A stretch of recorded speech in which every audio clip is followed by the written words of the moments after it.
আজকের ভিডিওটা সকালে চা বানানো দিয়ে শুরু করলাম। তো চা হয়ে গেছে, সবার প্রথমে দিয়ে আসি বাবাকে, আর এদিকে অরূপের জন্য ভাত বসিয়ে দিয়েছি। তো তারপর আমি চা খেয়ে চলে আসলাম ঘরে। তো আজকে ভাবছি যে ঘরে সব নতুন বেড কভারগুলো পাতবো। তো যেমন ভাবা সেরকম কাজ তো শুরু করে দিলাম। আর যেহেতু নতুন বছর আসছে তাই ভাবলাম যে ঘরটাকে একটু সব কিছু নতুন জিনিসপত্র দিয়ে সাজাই। তো বাজার থেকে কতগুলো নতুন বেড কভার এনেছিলাম, ভাবলাম সেগুলো আজকে পেতে নিই।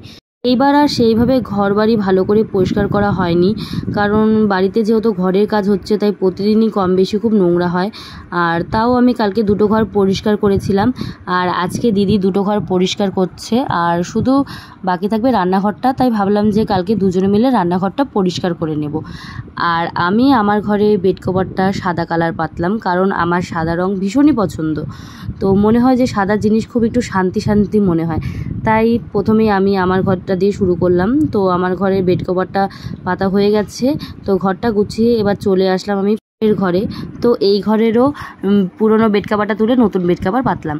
তো চারদিকটা ভালো করে গুজে নিচ্ছি। তো গোজা হয়ে গেলে এরপর ভালো করে ঝেড়ে বালিশগুলোর কভারগুলো পরিয়ে এরপর বালিশগুলোকে আমি রেখে দিচ্ছি। তো বালিশগুলো রাখলাম। তো এদিকে মা হচ্ছে একটা পাতলা কম্বল ভাঁজ করে দিচ্ছে। তো মা এদিকে ভাঁজ করছে আর আমি এদিকে গুছোচ্ছি। তো তারপর আমি তোমাদেরকে একটু দেখিয়ে দিই যে বিছানাটা আমার হয়ে গেছে গোছানো।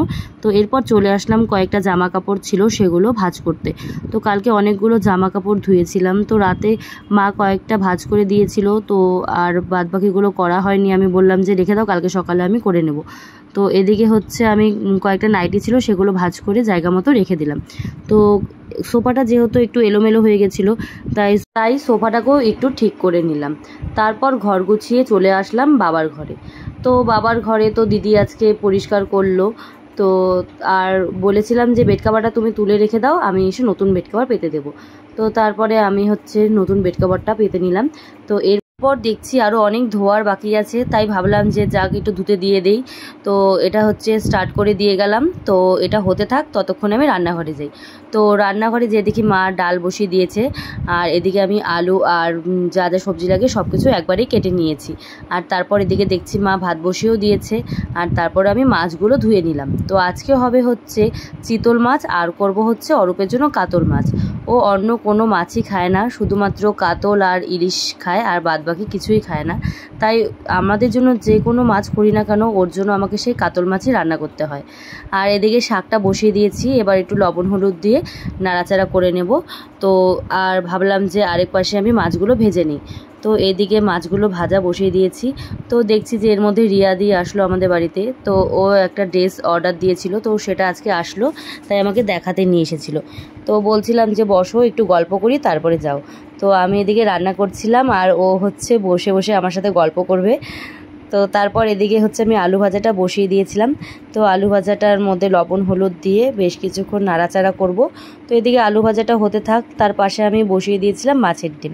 তো আজকেও আমি করব মাছের ডিম দিয়ে আলু দিয়ে ভাজা, কারণ এইটা খেতে অরূপের ভীষণই ভালো লাগে। তো আর এদিকে আমি অরূপের মাছের ঝোলটা বসিয়ে দিয়েছিলাম। তো ওরটা করব শুধু আলু আর পেঁয়াজ বাটা, তারপরে জিরে গুঁড়ো এইসব দিয়েই করব।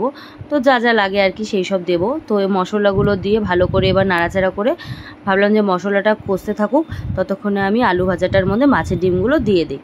তো মাছের ডিমগুলো এবার আলু ভাজাটার মধ্যে দিয়ে বেশ কিছুক্ষণ নাড়াচাড়া করে একটু ভেজে আমি নামিয়ে নেব। যেহেতু আলুটা আগেই ভাজা হয়ে গেছিলো তাই আর বেশি ভাজবো না। তো এদিকে আমি অরূপের মাছের ঝোলে জল দিয়ে ভাবলাম যে জলটা ফুটতে থাকুক, ততক্ষণে আমি আলু ভাজাটা নামিয়ে নিই। তো এরপর আলু ভাজাটা নামিয়ে আমি বসিয়ে দিলাম আমাদের মাছের ঝোল। আমাদের মাছের ঝোলটা আমি আলু আর ডাঁটা দিয়ে করেছিলাম। তো আমাদের মাছের ঝোলটাও হয়ে গেছে। তো এরপর মাছগুলো দিয়ে একটু কিছুক্ষণ ফুটিয়ে নেব। আর গরমের দিনে কি বলবো, আর প্রতিদিনই আমাদের বাড়িতে চাটনি লাগে। তো যাই হোক, চাটনিও বসিয়ে দিয়েছি এদিকে। তো সব রান্না হয়ে গেছে। এদিকে করেছি ডাল, মাছের ডিম ভাজা, মাছের ডিম দিয়ে আলু ভাজা, শাক, তারপরে মাছ ভাজা, তারপরে এমনি ডিম পেঁয়াজ ভাজা, তারপরে অরূপের মাছের ঝোল, আমাদের মাছের ঝোল, আর ছিল শেষে চাটনি। তো যাই হোক, সব কাজকর্ম করে ঘরে চলে আসলাম। আজকে অনেক কিছু রান্না করেছি। শুধু আমি একাই করেছি সেটা বলবো না, কারণ মাও আমার সাথে সাথে করেছে। তো দুজনে মিলেই কাজ করেছি। তো এখন হচ্ছে বাইরে যাব, বাইরে যেয়ে একটু বসে গল্প করব। তো গল্প করে তারপর আমি স্নানে যাব।